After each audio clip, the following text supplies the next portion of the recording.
It's the Big Fat American Rock Show with Zach Martin. We have a very special guest, a longtime friend of mine, great author from New York, Mark Bego. New York Times bestselling author, has a record number of books due to hit the stores in 2019, including a book with Mary Wilson of the Supremes and an expanded biography of Sir Elton John. And before we get to your rock bio, Mark, what did you think about the recent biopic about Queen, Bohemian Rhapsody? Oh, I loved it. I absolutely loved it. I really think that's the greatest rock and roll movie made. It just used the music perfectly, kept the audience engaged, and made me want to, go out and start playing all those hits again on vinyl and on CD and everything else. I think it's just marvelous what they've done. When you were watching it, did you get so engrossed to the point where you thought you were actually seeing the guys in Queen circa 1976, 77, 85? Absolutely. The actor who played Brian May, yes. Just a dead ringer. And all the guys, just amazing. And the job that was done with Freddie's role, my God. Oh, yeah. Just amazing. Definitely the Best Actor of the Year award was very justified. Well, I voted for him also for Best Actor SAG-AFTRA category. I thought the movie was phenomenal. I couldn't believe it still got some negative reviews. I don't know why. There's always got to be a wet blanket of a review. Why do you think it got negative reviews? Some people are just, sour grapes on these things, and they wanted to see a different kind of movie. It wasn't the Freddie Mercury movie. It was the Queen movie. So you have to keep that in mind. Everyone's like, well, we should have, seen more of the next couple years when he was, suffering from AIDS and towards the end of his life and what have you. But I think that would have been a completely different film.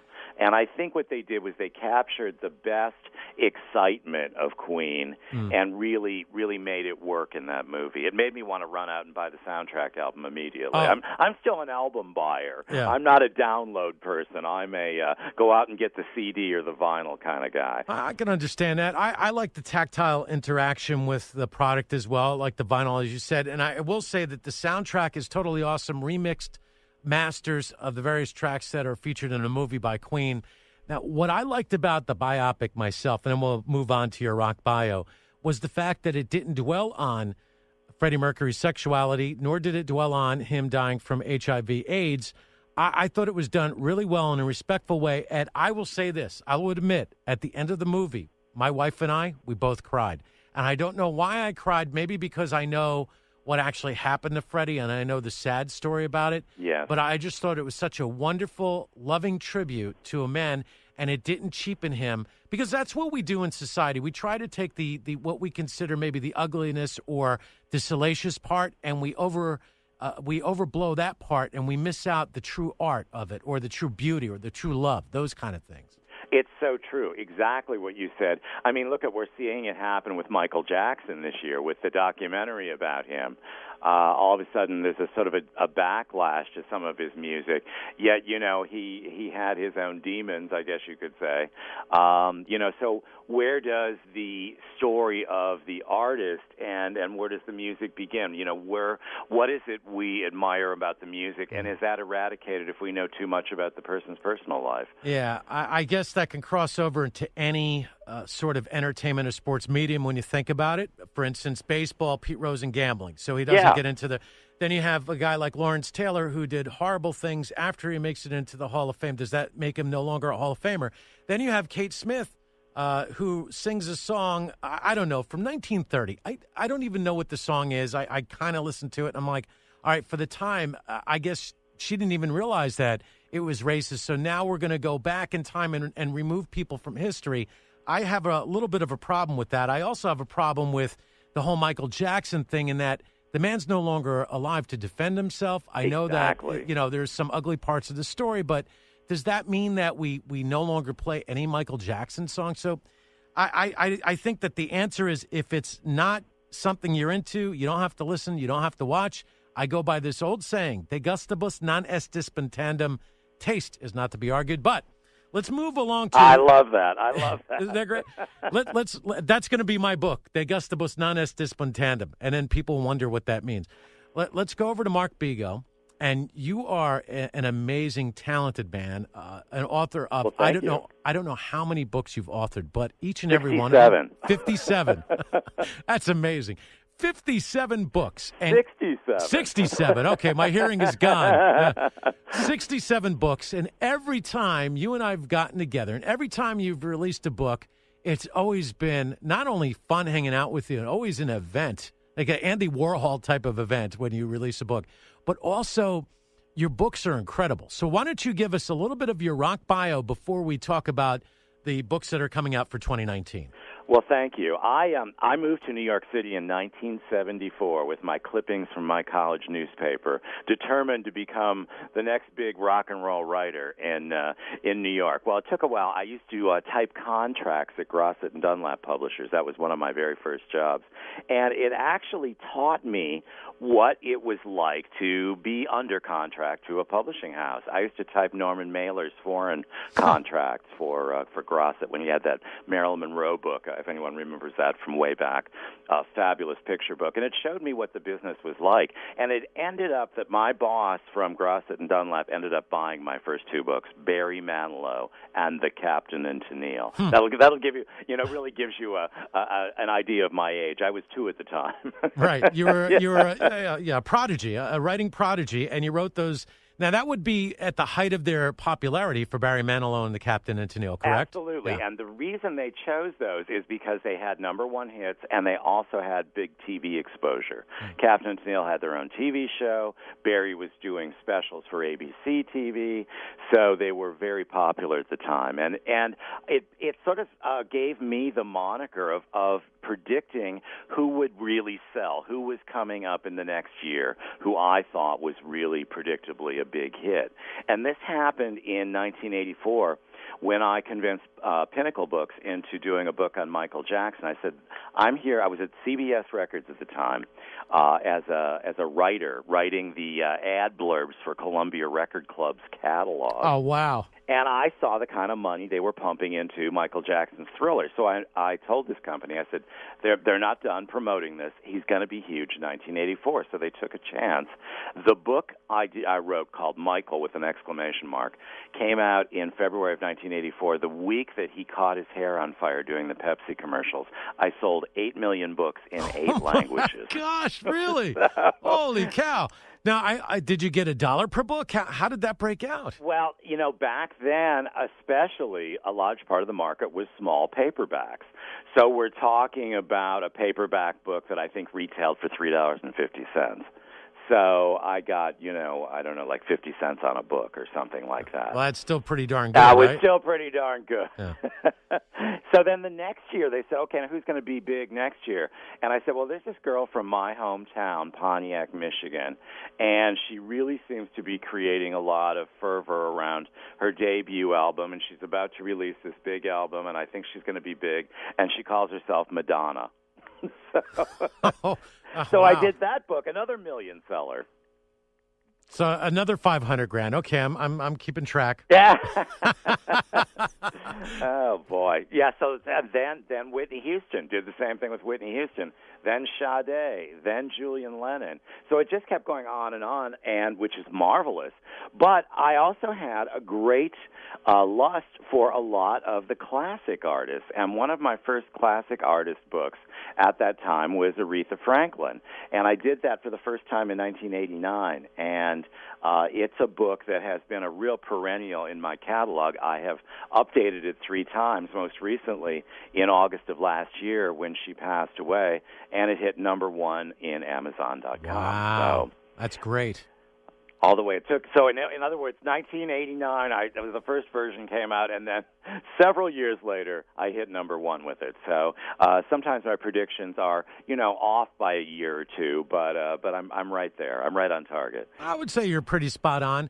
So just to take us through it, how did you use your prediction after you left Columbia Records doing those little inserts or descriptions of what they had on sale? At what point did you become a full-time artist, and how did you determine who the next big thing would be? Well, I started diversifying in 1976 after the company Pinnacle that had the Michael Jackson and Madonna successes was sold to someone. All the editors went to different companies, and in 1976, I had 6 books in the stores. Wow. 6 new books. I had Sade, I had Whitney Houston. I had my first movie star book, Rock Hudson. Sold 500,000 copies of those. I did TV rock back then, a history of rock and roll on television. And I just kept predicting in the early 90s Vanilla Ice. I sold a ton of Vanilla Ice books that week that he was so hot. That's great. Talk about getting it right in there. That was an instant book. Oh, that's fantastic. And then I started doing authorized books. I came out here to Tucson, Arizona, where I've lived since 1990. And I did a book with Jimmy Greenspoon of the group Three Dog Night. And he's the one that really convinced me to move to Tucson. He said, I've seen your tiny apartment in New York City. You could own a 3-bedroom house for less money. I was like, no, I couldn't. Yes, you could. Yep. And he was right, I could. So I ended up moving out here with all my record albums, all my CDs, all my clippings from all my books and cases of books, and I've been working out of Tucson ever since. Oh, that's fantastic. Now, when you talk about property, I just want to let you know I live in the Republic of Oradell, New Jersey. And there is a new house for sale. It's 7,500 square feet, $1.7 million. And I'm thinking, wow, I just want to bang my head against the wall at that point, and the property taxes. So you made a great move, and you're right. In New York City, how it works, in case you're just tuning in, we're talking to a prolific writer, great rock bio writer, Mark Bego. He's got 67 different books out right now. He's got 2 more on the way for 2019. We'll talk about that in a second. We're talking about his rock bio. But back in the day when you lived in New York City, you'd have a bunch of roommates, and it'd be about 10 to 12 people in a 900-square-foot apartment, 1 bedroom, and everybody would cycle in, cycle out, and it would cost you roughly $1,000 to $2,000 per month, and that doesn't include the utilities. That was my year, 1976, on 11th Street and Broadway. That was it. 5 of us living there, right. sleeping bags everywhere. Oh, my gosh. And you thought you had it good. Well, you know something? There's some magic to that. Now, if someone was listening and they wanted to be a great writer like yourself, what are some of the keys to writing good books? Well, I think you have to find your voice in that, read books that you want to read. I mean, I read a lot of rock and roll bios, and I found that the ones I liked the best were the ones that were very conversational. So my style started out that way, being a very conversational tone where I feel like I'm telling the reader this story that I've discovered about this celebrity. Mm-hmm. And that has worked well for me because it keeps it very personal and very friendly. The reader, I think, can find my books very accessible and will learn things along the way about the artist, whether they, intended on or not. Maybe they stumbled into my book and it was midnight and they had nothing else to read. I think they would end up stuck in it, go in a good way, going, oh, my God, I didn't know that about Billy Joel or Elton John or Cher or Bette Midler. And I think that find your tone and, get involved in the publishing business one way or another. I don't care what it is, whether it's typing contracts like I did or, being a secretary at a publishing house. Find out what the publishing business is all about. That was something that was really key to me. And then I really had to start out with knocking on doors, as we all did, and I'm sure you did it with radio stations as well, just trying to get your foot in the door and find your way. Mm. And once you do, just have a lot of integrity about it and write the best books you can, or do, if you're an actor or if you're a radio personality or a television personality, just sink yourself into it and do the best you can, integrity-wise, and I think it will work out. Have a goal. Definitely have a goal. Well, I wrote one book. It was called Death Angel, based on a true story, true crime series. You might remember that because you and I were... I do remember when you did that. And one of the things I liked about it was we got a chapter published in the Sunday New York Daily News, which I thought was incredible. That's great. I only made a few $1,000s on it. So when I see it on Amazon to this day and it sells for a nickel, it kind of like, oh boy. But I will tell you, Mark, though, it was not my best work. You want to know why? Because I had the assignment given to me by the publisher in which I had to get it out very fast with another co-writer, Cliff Leindecker, who's fantastic. And it was 100,000 words and had to be done within 6 to 8 weeks because it had to match up with the trial and the sentencing of Charles Cullen and everything that was going on at the time as part of the true crime genre. It was an interesting thing, but I really have stayed away from writing any books nowadays because it's just not my thing. I rather do what I'm doing here, and on occasion I will write papers because, I do have advanced academic degrees, so I have to write. But I found myself in many occasions, I don't know if you found yourself in this situation, where you have to write something, you get a writer's block. It could be about any subject whatsoever. And you know what the trick that I did to get out of the writer's block is I would pick up one of your books that I have. Because And that's great. Well, here's the reasoning, Mark. I know Mark well. I like Mark. I like his style. It's an easy read. And it got my creative juices flowing. So if you're a writer and you're having a writer's block, pick up a Mark Bego book. There you go. I love that. Thank you. I'm proud of that. Wow, that's great. Thank you for that accolade. You don't know who you inspire along the way. So, always got to remember that when you're in the public eye, whether you're an author or a radio personality, television personality, even if you have that one special person that it's a big fan of yours, never disappoint them because they count on you so much. Now, Let's go over to what you're releasing in 2019. This is going to be an incredible year for you. I like these books. Thank you. Let's start off with, I want to start off with Elton John first, because there's the biopic Rocket Man that's coming out. Yes. And tell us a little bit about your idea with the Elton John book. Well, it's such a brilliant segue from where we've been talking just moments ago about the Queen movie. The same director is doing the Elton John movie, so we're all hoping that the Elton biopic has the same kind of success. My God, there's sure a story there. I was have been a fan of Elton John since the very beginning. I used to listen to his music in college, and just loved him, and have followed him ever since. And the first opportunity I had to write about him in book form was in 2009. And it was a company called Phoenix Books, and it was based in L.A., and it was one of the final books that they did before going bankrupt. I finished off a couple publishers along the way. Oh, that's good. Bravo. I've always wanted to put a radio station out of business. Yeah, that's great. Single-handedly, I've had the ability to do that. Well, they put out my book, and it did quite well and got great reviews. In fact, it was named by the London Daily Mail, as one of the top 10 rock bios of 2009. So I thought that was good. Totally awesome, yes. And it also is my first book to be in Russian, in Russia. Oh. It was translated. So it show. Exactly. Has an international appeal. So I love this. And Elton, what a fascinating story. There were so many people to talk to in his past who had worked with him. A lot of people don't realize that he was like a session musician and, worked in nightclubs in London in the 60s. And, in fact, Patti LaBelle and the Bluebells used to go over there, and he would be their piano player when they toured England. So he really has a love of other people's music, was inspired by a lot of American R&B and rock and roll. And he has had a career, as you know, that is just phenomenal. I mean, he does all kinds of things. He's done country-ish music on his Tumbleweed Connection album, and especially recently with the Leon Russell duet album he did. He's great at rock and roll. He's great at poignant Broadway things. Yes, Broadway, huh? I mean, and he's doing more Broadway stuff is upcoming, and it's amazing. Just The Devil Wears Prada is going to be his next musical on Broadway. And then, of course, he's got his Las Vegas review that he would do for the longest time. Exactly, and now he's on this 4-year farewell tour.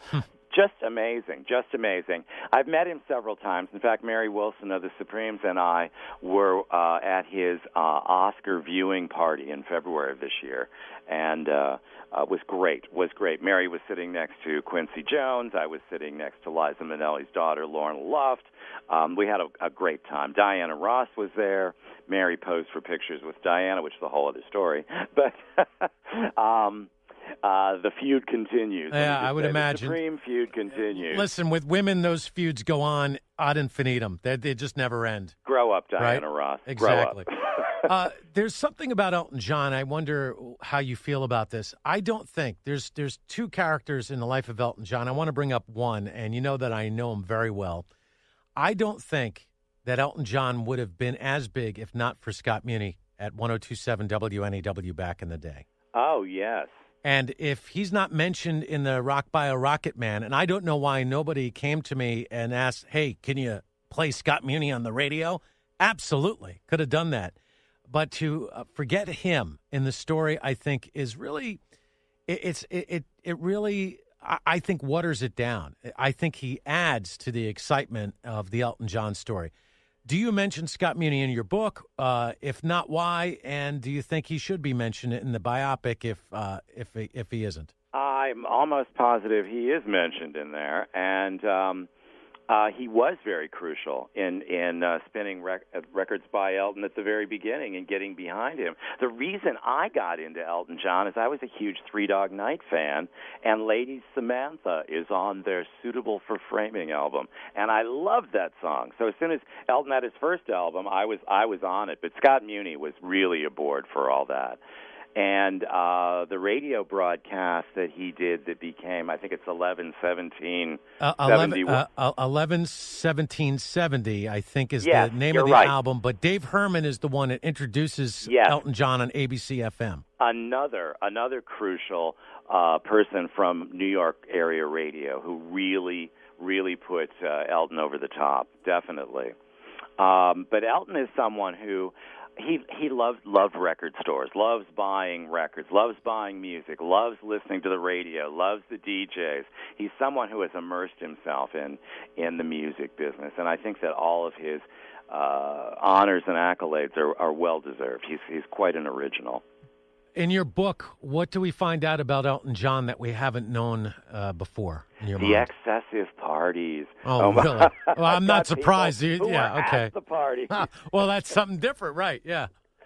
Yeah, so I've interviewed a lot of people who were crucial in his life or important in his life at different phases. So I think people will find this very interesting. And I'm updating the 2009 version of my book and adding so much more to it in the middle as well as at the beginning and the end. And actually, I've updated it for Germany already. Yes, I saw that. And that book comes out in May in time for the movie, which is great. Well, that's great because from May 1st to May 10th, I will be in Germany and Munich, and I will make sure that if it's on the bookshelf, I will buy it in German. Thank you. Thank you. For my daughter, Sophie, who you might remember was a little baby, who's turning 19 and speaks German fluently. Oh, my goodness. Can you believe that? Sehr gut. Yeah, that's very good. So, yeah, we're going to be in Munich when your book comes out, and we're going to buy the German copy. It's one of the things that we'll make sure we do. Now let's talk about, and before we get to the book about the Supremes, before we talk about Mary Wilson. Yes. I don't know how many people know this, but I am on one of the dust covers of one of your books. Do you remember which one? Oh, it had to be in the 2004 to 6 era. So it would have been either Joni Mitchell, Jackson Browne, who else? No, you know what? Joni Mitchell. Joni. And I might have been on the Jackson Browne, but I do specifically remember writing something for Joni Mitchell because nobody asked before. I'm like, wow, that's really cool. I had sense enough to ask a pro. Yes, you were the first one. And after that, I couldn't stop talking about the book. Oh, make sure you pick up Joni Mitchell by Mark Bego. I mean, that is a terrific way of enhancing your book sales, although they sell themselves. What's the best place to buy your books? Where do people find Mark Bego's collection? Well, bookstores are, kind of spotty, but you see them as well, and they can certainly. A Barnes & Noble can order them, but BarnesandNoble.com and Amazon.com has been really good. The internet, of course, is great, but support your local bookstores, please. I love bookstores. Yeah. And I'm always going in bookstores and discovering things, and I'm always at the cash register with something new. So those are good. Amazon's good, and globally, all the Amazon sites, the Japanese Amazon, the German Amazon. What I do is I'll look for things that haven't come to this country. So you can go at the bottom of say Amazon.com and go into the Japanese area. Wow. And buy things that they have pressed over there that you can't find, or a copy of my book in Japanese that you can't find over here. Oh, that's awesome. That's almost like in the old days when we'd go out and find 45s from Led Zeppelin, the imports from Japan, and that's where you would get, hey, what can I do? All right, that's fantastic. Exactly. Like when I lived in the Village, especially, and when I come back to New York, I look for these places. But there used to be a lot of import record stores, and you go, oh my God, here's the UK version of this album. Yeah, that's so much better. Yeah, and a tactile interaction. I rather buy the book itself than to download it on the digital version. I agree. And I'll tell you something. I've done a lot of academics. It's so much easier for me to learn what's in the book and memorize it when I'm holding it in my hand, as opposed to try to get it all online, or I have to write it down if I'm watching it online, because that's, there's a learning process. I guess maybe kids are changing the way that they learn, but somehow, to me, I don't think you do as well as opposed to having the actual book in your hands. I totally agree. I mean, I certainly have a Kindle here, and because I had to really see what it looked like to have a book on Kindle, and I get the Kindle version of mine too, just to see how they look, how they are laid out, and what have you. But I prefer a book. I was a couple of years ago, I was meeting Mary Wilson and Bill Wyman of the Rolling Stones in Sweden, and my flight was canceled in Paris, and I had to sit and read all night at the Paris airport waiting for a morning connection. And there is nothing that pisses you off more than being in a good book and your Kindle loses battery power. Right, and you have to, and you only have an American charger, so you can't. Exactly. Yeah, I know exactly how that goes. Out, you try and find a plug somewhere. Funny about Bill Wyman, since you mentioned it, he had this book out about the Rolling Stones. And the reason why he did this coffee book, table book, picture book is because when he started out with the Rolling Stones, he didn't think that they were going to go very far, and he wanted to document it so he'd have proof to his kids that he was in a rock band. So the story goes that he's afraid to fly. He's in the studio with me, and it's for a Scott Muni show, and I go, well, if you're afraid to fly, and that's part of the reason why you're going to retire from the Rolling Stones, how the hell did you get here? Did you row over? And he goes, no, I flew. I don't think he thought that was too funny. Yeah. But, I was just being inquisitive like I usually am. Now, let's talk about this book that's coming out with Mary Wilson of the Supremes. Give us the title of the book. Also, you mentioned that she's not really getting along with Diana Ross. What's going on there? Maybe give us a quick synopsis of the action that you'll find reading this book. Well, the book is called Supreme Glamour, and it'll be out in September. It was going to be out in the UK this spring, but I see that they've changed the date to September as well. So That's we'll right. be promoting it then. Mary and I have been friends since 1975. I was working for a magazine you may remember or may not called Record World. Of course I remember Record World. Record World? Yes. Yes, Record World, Cashbox, and Billboard. Yes, Cashbox. Yeah, it was awesome. Only Billboard exists anymore, but I was writing for Record World magazine. I was making a whopping $5 a review at the time. I went up to Rochester, New York to see Mary Wilson at debuting her Supremes act with Sherry Payne and Cindy Birdsong. And we started talking in December of 1975 about doing a book together. Well, guess what? It has taken this long. Meanwhile, 44 years later, we're finally doing a book together. This is a book. I worked on her other two books, but a lot of people worked on them. This is the first one that she and I really just sat down and worked on together.